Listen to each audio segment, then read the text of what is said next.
kita lagi kenalan dulu supaya lebih enak, ngobrolnya lebih ngalir gitu kan ya. Iya, ini nanti saya ceritakan kegagalan planning saya gitu kan ya.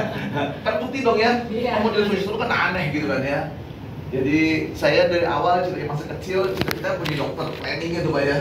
Cita-cita di planning, pokoknya doktrinnya bapak saya kan di Kopassus kan ya. Planning kan, planning menjadi kayak kan anak kecil polos ya. Nah ini kebayangnya tahun 70-an gitu kan ya. Lalu saya ingin jadi seorang dokter gitu ya. Dan betul saya berjuang dan nilai-nilai saya bagus gitu kan ya. Dari bimbel segala macam, saya masuk di SMA 2 Jakarta. Ya nggak jelek, bagus loh gitu kan ya. Jadi bagus.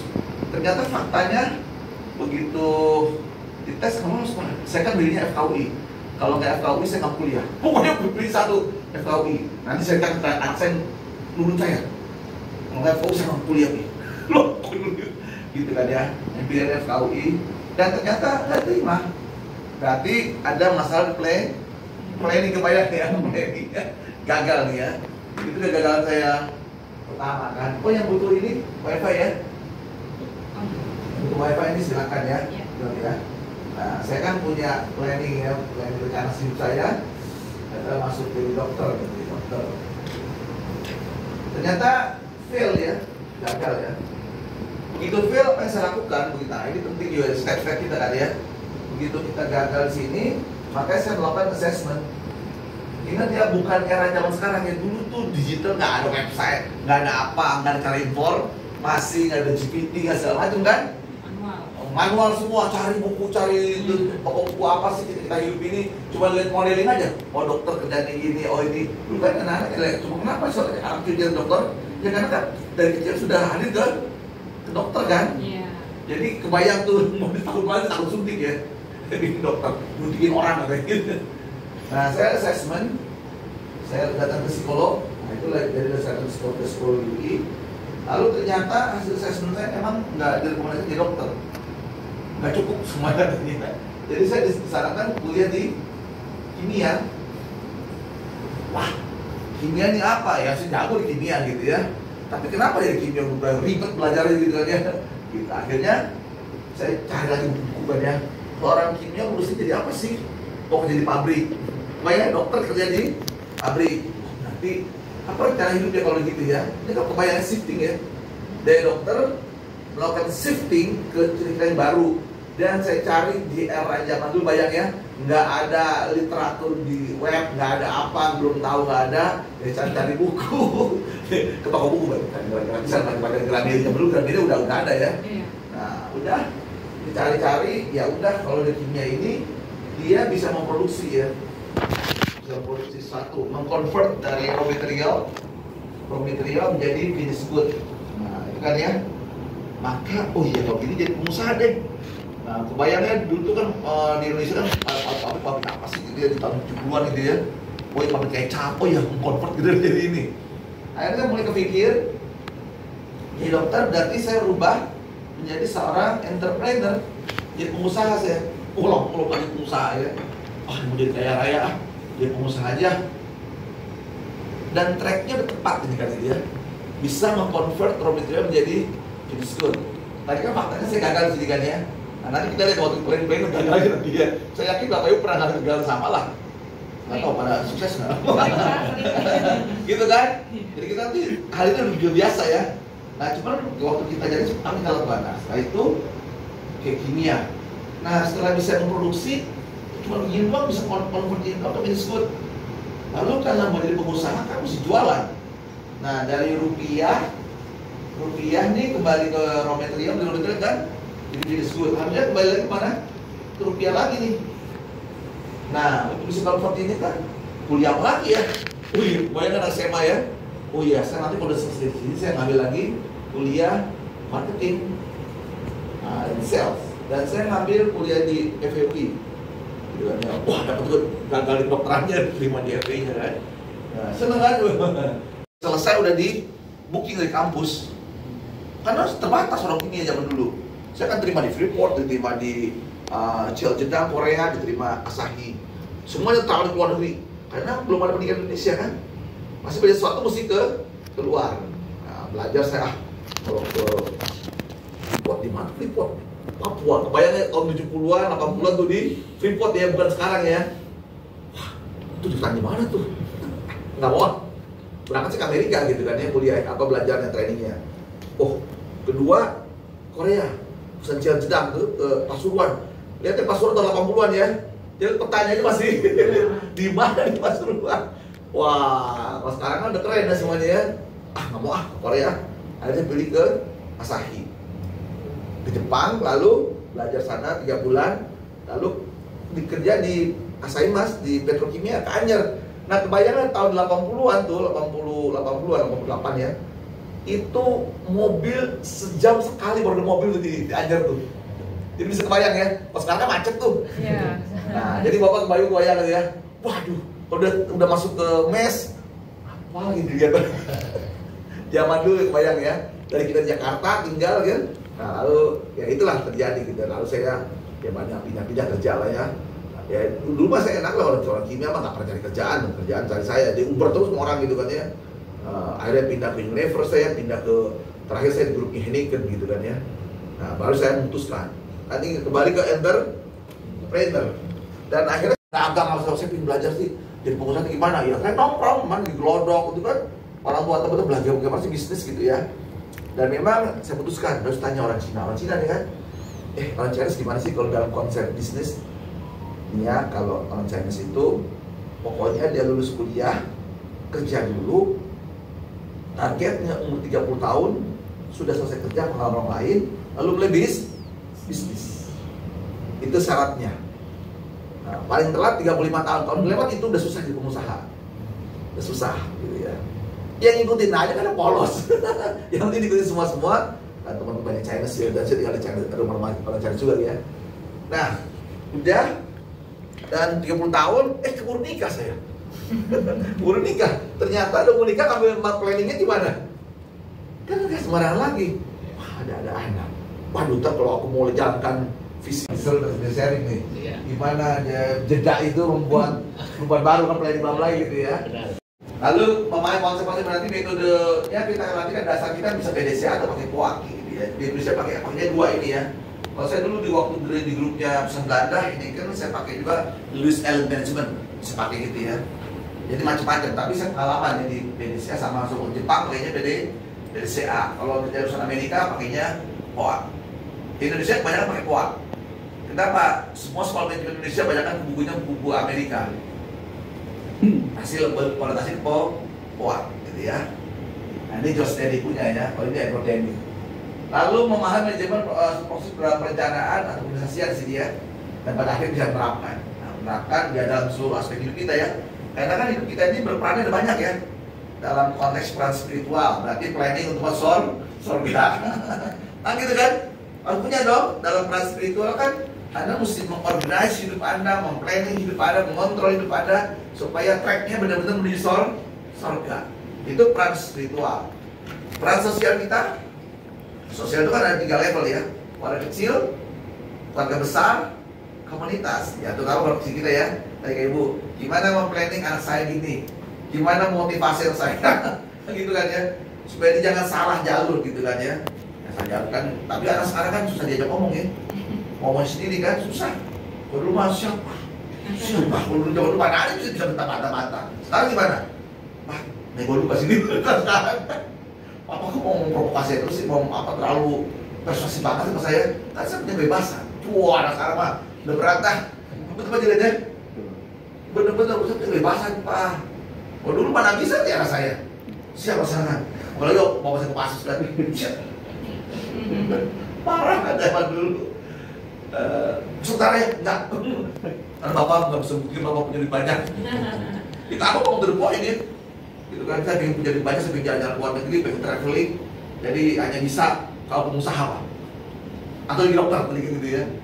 Nah, ini peran orang kecil, pas itu punya planning ada kan? Bukan ada seperti itu. Lalu keluarga besar, lalu komunitas. Lalu peran berikutnya peran dalam konteks profesional.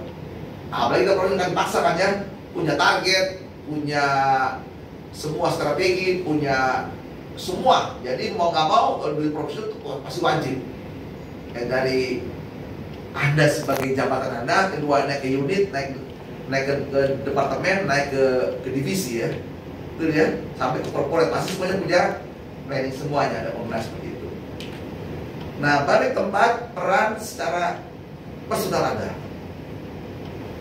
Saya berharap teman punya planning ya, apalagi awal tahun nih ya. Ya dong, punya planning ya, mau ngapain aja nih. Iya pasti punya. Harus gitu ya. Karena kalau kita nggak punya planning, nanti kita masuk ke peran kita di dalam sosial kita susah. Itu mempengaruhi kita. Jadi planning itu dimulai dari mana? Di diri kita. Gitu ya, diri kita. Tadi kan planning spiritual gimana? Hari tahun ini gimana tingkat kehidupan di hadapan Sang Pencipta gitu ya. Banyak kitab sucinya, sholatnya gitu ya. Lalu masuk ke dunia sosial saya pada kecil. Lagi saya apa ya? Dilakukan. Lalu dunia profesi saya yang mau menghasilkan duit gitu kan. Nah itu kita setting di situ, punya planning semuanya. Jadi nanti planning yang saya sharing ini tentu bisa diaplikasikan ya. Dan saya mau coba dulu sendiri, kalau nggak coba sendiri ya gimana gitu kan ya. Nah jadi itu ya, jadi penting banget planning ini. Oke, jadi planning itu kesimpulannya penting. Nah hanya kita lihat fakta-fakta ya, fakta-fakta pengganggu. Konteksnya profesional ya. Saya jadi konteks customer dan kompetitor. Kira-kira customer kita gimana ya? Bergerak-gerak. Teman-teman bisa memahami gitu ya. Dan ketika nanti minta bikin laporan training bisa dijelaskan, itu paling penting kan? Iya. Jadi hari ini kita akan senang-senang kembali menelusuri tentang planning itu. Kalimat sederhana, bikin rencana. Karena ini setiap orang pasti punya rencana hidup ya. Cuman kan tinggal kita lihat ya, error rate-nya berapa antara yang ada planning dengan actually gimana. Lalu ini kan dari mulai yang sederhana sampai yang kompleks gitu ya. Apalagi kita kalau di corporate kan udah jelas ya, planning kita itu kan mempengaruhi diatur sama perusahaan gitu kan ya. Kalau kita sehari-hari ya biasalah gitu kan ya planning kita ya. Nah jadi kita akan coba lihat lebih dalam lagi, dan sebelumnya saya ingin dulu minta feedback dari teman-teman. Dari Mbak Agnes, apa sih yang telah Anda pelajari kemarin? Lalu kemudian apa insight dan apa yang Ibu Agnes akan lakukan dalam perubahan ke depan? Silakan Mbak Agnes. Kemarin sih kalau yang saya pelajarin seharian itu yang paling penting poinnya tuh saya tuh jadi tahu bahwa untuk planning itu nggak sesimpel yang kita pikir gitu kan, karena kita parameternya kan kita pikir kalau bikin planning itu kan cuman ya udah goalnya apa gitu kan, ternyata kan ada item-itemnya yang memang harus kita pertimbangkan sebelum kita membuat planning. Kayak kemarin kan ada 7 atau mungkin bahkan bisa lebih tergantung kesesuaian kita. Nah dari situ yang saya pelajarin. Nah kemudian kita juga setelah ada planning, kemudian ada stepnya lagi kan, kita tahu hambatan-hambatannya, kemudian ketika hambatan itu muncul, solusinya apa yang harus kita berikan sehingga achievement kita tuh bisa, misalnya targetnya ya 95% itu bisa achieve gitu. Nah itu yang saya pelajarin kemarin. Nah kemudian juga ada 2 tipe kemarin kan, PDCA sama POA gitu kan. Cuman ya masing-masing punya kelebihan dan kekurangannya. Tinggal gimana kita misalkan sudah memilih satu metode, gimana cara kita untuk menyiasati kekurangan itu supaya itu tidak menimbulkan masalah di kemudian hari gitu. Jadi dari awal kita udah prepare nih, misalkan kayak POA misalkan itu kan jangan sampai nanti terjebak pada opini dan lain-lain, sehingga harus ada data dari awal gitu kan. Nah kalau dari saya sendiri pun mungkin kedepannya untuk di kantor tuh ya udah jadi tahu nih, kalau mau bikin planning saya harus mulai dari mana dulu, kemudian apa yang harus saya siapkan, seperti itu. Jadi mudah-mudahan sih planningnya bisa tercapai semua gitu yang direncanakan. Akurasinya Bu ya? Yes, betul. Oke, terima kasih Mbak Agnes untuk karena dalam satu materi training biasanya setiap orang cara memandang beda-beda gitu ya. Yang penting apa yang diterapkan, dan kita bisa nanti bertanggung jawabkan ilmu itu kepada perusahaan gitu kan. Kan kita kan di perusahaan pasti harus ada nilai tambahnya sebelum training dan setelah training. Kalau ada tambahnya, lah lu ngapain aja kemarin gitu kan. Tidur di sana Pak. Gitu ya. Terima kasih Mbak Agnes ya. Mungkin dari menelusuri tentang planning. Pertama kalau terkait dengan planning itu yang saya pelajari perlu pentingnya strategic planning yang gede dulu Pak. Itu yang mungkin belum terlalu ini ya di perusahaan kami ya. Strategic planning yang besar itu yang harus kita create dulu apa kita mau apa sih. Gitu. Kemudian yang kedua adalah yang kemarin yang BCG itu Pak. Kalau belum kita terapkan.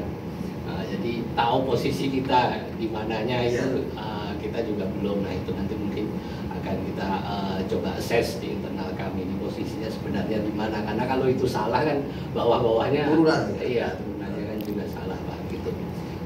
Kemudian setelah itu yang kalau tools kan ya seperti yang Bapak katakan ya bahwa toolsnya bisa macam-macam itu nggak masalah sih.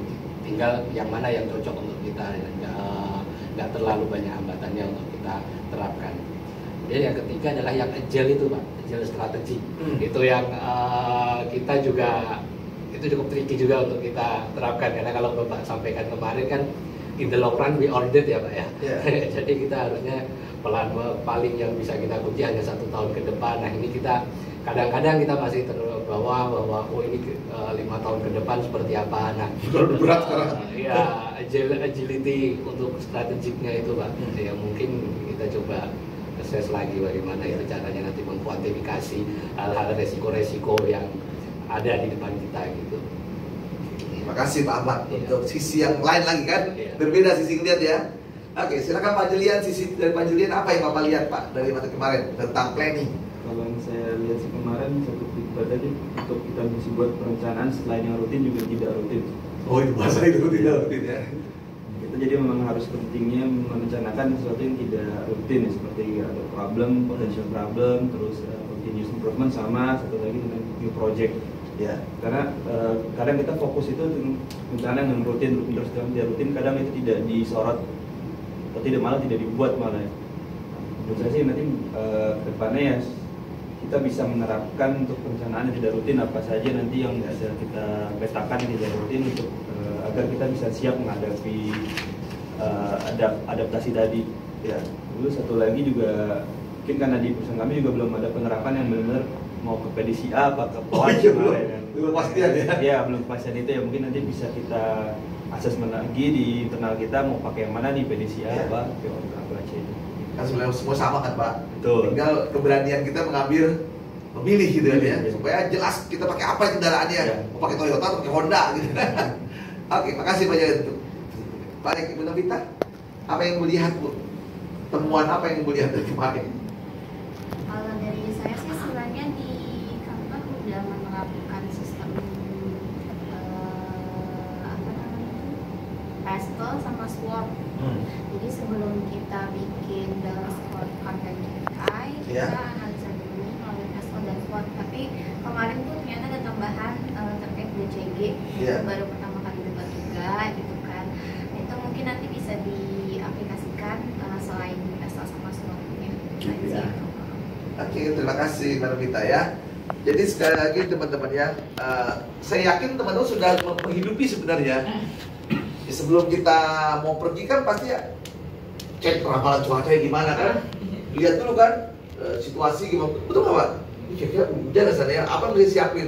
Biasanya sih orang-orang yang mau pergi jalan-jalan atau mau pergi kemana aja dari hari hujan nggak ya segala macam gitu ya, itu berarti memahami situasi. Kemudian juga kira-kira macet nggak, langsung ada buka Google kan, Google Maps. Waduh, ini kan cuma tuh BCG-nya. Map itu dulu lihat dulu kan apa situasinya, saya di mana posisinya, mesti tahu mesti di sini. Nah, oke, kalau saya di sini berarti apa yang saya mesti lakukan. Nah, cuma saya pernah terjadi tersesat ya sama tim saya dari Sukabumi gitu kan ya, mau turun ke Jakarta pakai map, dan pas dulu kan jalan tolnya belum terbuka tuh yang jalur yang panjangnya itu kan ya, yang keluar di apa kalau dulu kan masih Cigombong ya. Nah, puter-puter. Ternyata map menyesatkan sampai ke gunung-gunung. Sampai kita bingung akhirnya, kok dibawa ke gunung sampai di gunung sampai di atas gunung itu kehilangan sinyal. Waduh, sampai akhirnya terpaksa manual nanya orang gitu kan. Rupanya orang pada ketawa-ketawa semua di situ. Ini gara-gara udah ada petanya kita bisa tersesat gitu kan ya. Nah, ini kita waspada juga banyak faktor gitu ya. Nah jadi teman-teman kemarin udah saya beritahu sesuai pengalaman saya sampai hari ini ya. Kan besok saya belum tentu lagi dapat lagi baru lagi kan ya. Karena saya terus belajar gitu kan ya. Jadi dari bisnis setiap kita pasti ya harus membuat planning dengan baik. Nah, planning itu konteksnya bisnis. Ingat ya, ada konteksnya Anda sebagai peran spiritual. Jangan lupa kita sesat ini ke surga ke neraka nih. Itu harus di planningnya nggak? Bener apa Pak? Harus planning bener-bener kan? Nah, gimana nih sholatnya nih? Kan begitu kita mau jalani hari ini dari pagi udah sholatnya, kalau kita jalanin nggak titik-titik itu gitu ya. Nah, itu peran sosial kita, lalu peran profesi kita hari ini ya. Nah, kalau dalam bisnis sudah jelas ya, dalam situasi sekarang yang sangat dinamis, bener-bener kita nggak bisa lagi melihatnya 5 tahun ke depan. Ya boleh aja cuma taruh aja di bisnis pun udah agak berat sekarang ya. Untuk hidup untuk besok aja udah berat gitu kan ya, udah bertaruh habis-habisan nih. Nah jadi yang karena saya belajar di S2-nya tentang lengkap gitu ya. Jadi memang pertama itu lihat dulu situasinya Anda sedang bersaing di mana. Di mana posisi Anda sekarang dalam peta namanya kita bisnis kan dilihat dari kemarin kita lihat 3C ya. Ada customer, ada kompetitor, ada corporate kita. Nah, corporate kita di depan customer, wah kita keren. Kita market leader, bagus gitu kan ya. Tapi dengan peta persaingan kompetitor di mana kita? Gitu. Nanti oh iya, kemarin saya belum beritahu ya. Jadi itu nanti selain kita melihat peta dibandingkan dengan perusahaan lain, jadi kita tahu ya, ini ya dasarnya ya, ilmunya ini ya. Ini corporation. Nah, dengan kompetitor Anda melihatnya dengan BCG ya. BCG ini pertama melihatnya dibandingkan dengan perusahaan lain. Apa alat ukurnya adalah market share ya. Market share mungkin kalau bukan marketing, market share itu kue yang tersedia yang diserap oleh pasar saat ini. Nah, contoh paling gampang tuh kayak sekarang pemerintah lagi pusing ya, kuenya sekian triliun, tiba-tiba sedang dipotong ke 50%, kan bingung semua ya. Waduh, market share-nya terkompres nih, gitu kan ya kuenya. Jadi kuenya kue bolu lah, bayangkan kue bolu gitu ya, yang makan tadinya bolunya ukuran yang berapa senti. Nah itu market share ya. Mau dimakan berapa orang nih kuenya? Mau dimakan 5 orang, nah itu tergantung berapa perusahaan ya. Kalau dia monopoli single dia mau makan sendirian. Kalau duopoli berarti 2 perusahaan. Kalau dia oligopoli 3-5 perusahaan oligopoli ya. Nah itu istilah-istilah ekonomi ya, nanti bisa cek di kan oligopoli. Lalu kalau dia proof of competition berarti lebih dari 5 perusahaan. Nah itu dimakan rame-rame. Lalu kita dapat berapa bagian? Ya dari segi rupiahnya ya, belum nilai lain ya, rupiahnya dulu. Nah ini dibandingkan jadi market share-nya ini market growth. Jadi pertumbuhan kuenya ada nggak nih? Nah ini yang paling gampang lihatnya nih, pemerintah nih kasih budget yang dari berapa triliun mau dikompres. Berarti kue pertumbuhannya kurang. Jadi kuenya pertumbuhan market share, market growth ini pertumbuhan ini ya kue ya. Tadinya kuenya di sini ukurannya misalnya ukuran 10 cm ukuran kuenya. Kalau dia tumbuh dia naik, berarti tumbuhnya 10%, misalnya gitu ya. Berarti kuenya jadi ukurannya jadi naik ya, jadi misalnya 12 cm gitu ya diameternya. Nah ini adalah pertumbuhan pasar, gitu ya.